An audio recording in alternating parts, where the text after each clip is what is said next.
Bonjour et bienvenue à tous dans le numéro 24 de l'hebdo des arrivages par Cage.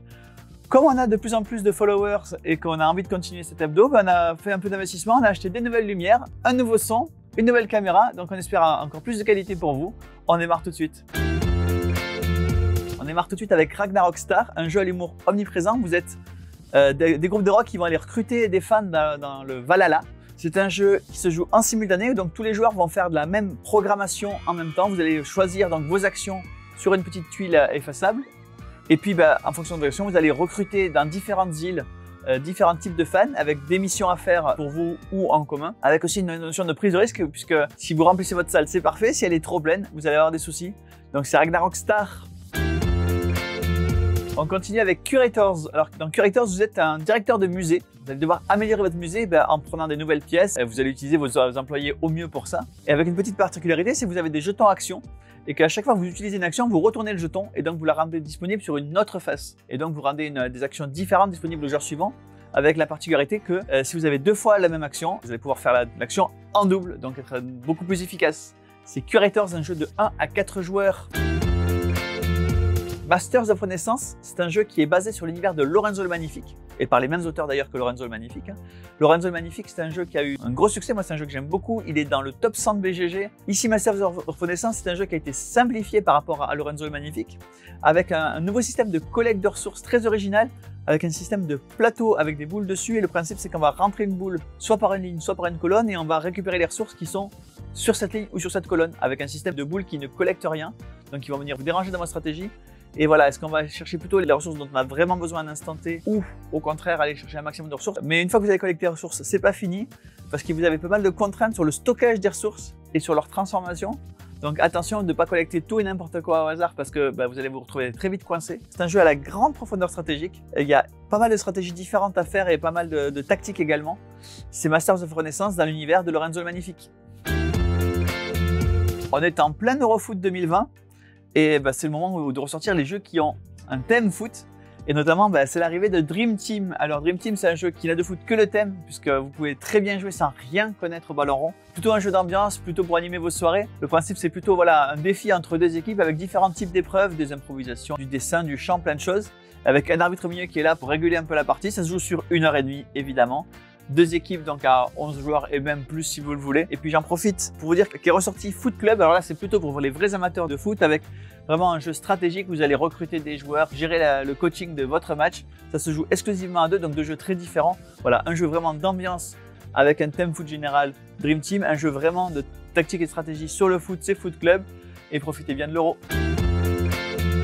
Between Two Castles of Mad King Ludwig, c'est le mélange de deux jeux, Between Two Cities et le Castle of Mad King Ludwig. Alors, Castle of Mad King Ludwig, c'est un jeu où vous deviez construire le château du fameux roi Ludwig, c'est le château de Neuschwanstein, c'est le château qui a servi de base à tous les rêves de Walt Disney. Et donc vous deviez construire ce château, et dans Between Two Cities, c'est un jeu où vous deviez construire une ville avec vos zones de gauche et de droite. Et bien ici c'est la fusion des deux puisque vous allez construire un château avec votre voisin de gauche et de droite. Comment ça se passe? Vous avez donc votre château à gauche, votre château à droite, que vous construisez en équipe avec vos deux partenaires. Et votre score à vous, c'est le plus petit des deux scores. Donc voilà, vous allez devoir optimiser les points des deux côtés.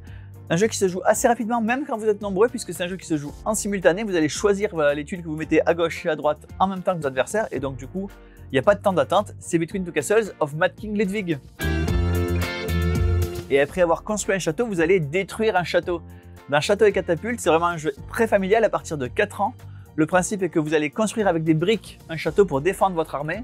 Et puis ensuite, vous allez sortir la catapulte et à tour de rôle, vous allez tirer sur ce château avec un système de cartes qui vous permet de tirer un peu différemment. L'idée est d'abattre l'armée de l'adversaire, même si elle est protégée derrière le château, évidemment. Le dernier qui a un homme debout a gagné la partie, c'est Château et Catapulte. Loading, dans Loading, c'est un jeu qui va se jouer extrêmement vite. Tous les joueurs jouent également en simultané et avec le temps comme contrainte, puisqu'il y a un joueur qui va être éliminé par le fait qu'il n'ait pas joué assez vite. Le principe est que tous les joueurs ont un paquet de cartes, sauf un, qui donc en attente de cartes. Vous allez devoir jouer la carte la plus petite possible au départ et puis donner votre paquet à la personne qui n'a pas de carte et du coup essayer de réclamer le paquet suivant. Et le principe donc vous allez établir une série de cartes toujours par ordre croissant. Quand vous estimez que c'est bon pour vous, au lieu de donner le paquet à quelqu'un d'autre, vous le gardez pour vous, vous prenez une carte stop, on verra quand tout le monde s'est arrêté. Le dernier qui s'arrête n'est pas compté, on regarde les points qu'il y a dans le paquet et c'est celui qui a le plus de points qui remporte la partie. Avec dans le paquet en plus la carte numéro 52 qui est une carte holographique. C'est pas forcément d'utilité dans le jeu mais ça fait joli dans la partie. C'est Loading. Dans Fairy Tail Inn, vous êtes un aubergiste qui accueille des personnages de contes de fées pour la foire du village.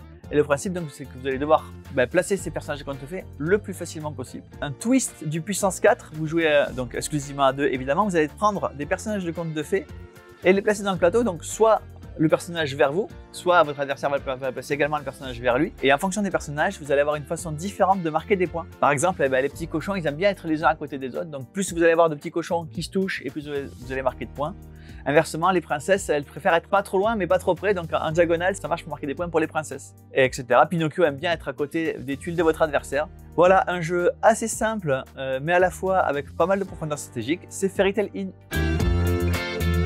Alors dans Sherlock, c'est un jeu à la fois de rapidité et d'observation. Le principe, c'est que vous allez sortir 2 cartes et entre 2 cartes, il y a un certain nombre de différences, un peu comme le jeu des 7 erreurs, sauf que il n'y a pas 7 erreurs, il y a un nombre de différences différents en fonction des 2 cartes que vous avez prises. Donc le principe, vous allez parier sur un nombre de différences que vous allez trouver entre les 2 cartes, avec parfois une petite composante de bluff parce que vous allez pouvoir rapidement dire bon ok, je n'ai trouvé 3 tout de suite, il y en a sûrement au moins 4 ou 5, donc vous allez prendre 4 et puis votre adversaire peut se dire non, il n'y en a pas 4 et puis vous laissez avec ces 4 là sans que vous les trouviez, ou au contraire il y en a peut-être 5, 6 si vous avez pris trop tôt, c'est pas bon non plus. Donc voilà, Sherlock, c'est un jeu avec l'observation des 7 erreurs, la rapidité et une petite composante de bluff. Sherlock. Whale Riders, le jeu de cartes. Alors je dis le jeu de cartes parce qu'il y a un jeu de plateau qui est en train de sortir là dans la semaine, donc vous allez le voir bientôt sur l'hebdo des arrivages.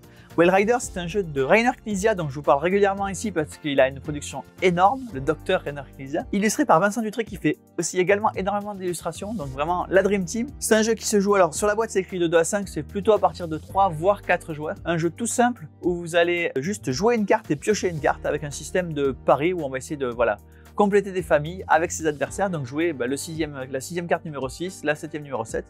Et un thème assez original, vous avez joué des chevaucheurs de baleines, c'est Whale Riders. On continue avec Takayama, un jeu un peu à l'ambiance japonaise, mais globalement très abstrait. Le principe du jeu, c'est un jeu d'empilement, où vous allez à chaque tour tourner une tuile qui vous dit quelle pièce vous allez devoir placer sur la pile. Donc vous allez devoir la placer évidemment en équilibre. Quand vous estimez que vous êtes arrivé à une bonne hauteur, vous décidez de mesurer, donc on va mesurer la hauteur à laquelle vous êtes arrivé. Si vous mettez la pièce de trop et que tout s'écroule, vous marquez 0 pour le tour. Et c'est le premier qui est arrivé à 1 mètre de hauteur au total de ces empilements qui remporte la partie. C'est Takayama. Dans Jurassic Park, vous découvrez que les chats ont existé depuis le Jurassique. Et ils chassaient les dinosaures, évidemment, qui sont des espèces de gros poulets. Les chats se font plaisir à aller manger les dinosaures et à en faire des steaks. Concrètement, c'est un jeu de plis où vous allez parier sur le nombre de plis que vous allez remporter. Et donc, il y a cette composante de jeu de cartes avec ces plis, à la fois cette composante de pari avec d'estimation de son jeu pour savoir si on va remporter beaucoup ou pas beaucoup, ou 2 ou 3 plis. Et puis à la fois un petit côté coup fourré parce qu'il ne s'agit pas simplement de remporter le bon nombre de plis, il s'agit aussi d'empêcher ses adversaires de remporter le nombre de plis qu'ils ont décidé. C'est Jurassic Cats. Alors, Culinario Mortale, ce sont des gens qui font des murder parties. Dans cette collection-là, ce sont des murder parties qui se passent sur une soirée, un repas en réalité. Donc vous allez inviter 5, 6, 7 amis. Ici, la nouvelle boîte qui vient de sortir, c'est un corps à la mer, donc qui se passe sur un bateau, comme son nom l'indique. Le principe, c'est que chaque joueur arrive avec un personnage, avec un livret qui lui raconte ce qui est arrivé à son personnage avant le dîner. Et vous allez devoir essayer d'enquêter sur qui est le meurtrier, à la fois en essayant de donner des informations à vos partenaires et de collecter des informations de leur part. Mais les joueurs n'ont pas le droit de mentir, sauf un joueur, le meurtrier. Voilà un jeu d'enquête, un jeu extrêmement immersif. C'est Culinario Mortale, un corps à la mer. Carcassonne a 20 ans. Carcassonne, c'est ce jeu de majorité. Vous allez placer des meeples, c'est d'ailleurs le jeu qui a inventé le meeple. Pour ses 20 ans, Carcassonne fait une édition spéciale avec le jeu de base et 2 extensions, la rivière et la baie, et également des tuiles supplémentaires spéciales pour l'édition anniversaire dans une boîte un peu plus luxueuse que d'habitude. C'est Carcassonne, l'édition 20 ans. Pour les plus jeunes ou pour les parents des plus jeunes, il y a un nouveau double qui est sorti. Alors double, il y a un nombre incroyable de versions de ce double. Ici arrive la version Pas de Patrouille pour les plus jeunes des enfants qui vont se régaler avec leur personnage préféré de Pas de Patrouille. C'est le double Paw Patrol. Les POG aussi reviennent. Alors on a déjà eu 2 premières séries dont je vous ai parlé. Et bien voilà la 3e série, la série Street Style, une nouvelle collection de 50 POG avec évidemment toujours les règles dans chaque boîte. C'est les POG Street Style. Avalon, c'est ce jeu à rôle caché qui est une rethématisation de résistance. Donc le principe effectivement c'est qu'il y a un traître à Avalon qui ne veut pas trouver le Graal et donc les joueurs vont devoir identifier le traître pour parvenir à trouver le Graal. Ici, donc c'est une nouvelle édition revisitée, réaméliorée, plus jolie, toujours entre 5 et 10 joueurs, toujours sur 30 minutes. Avalon.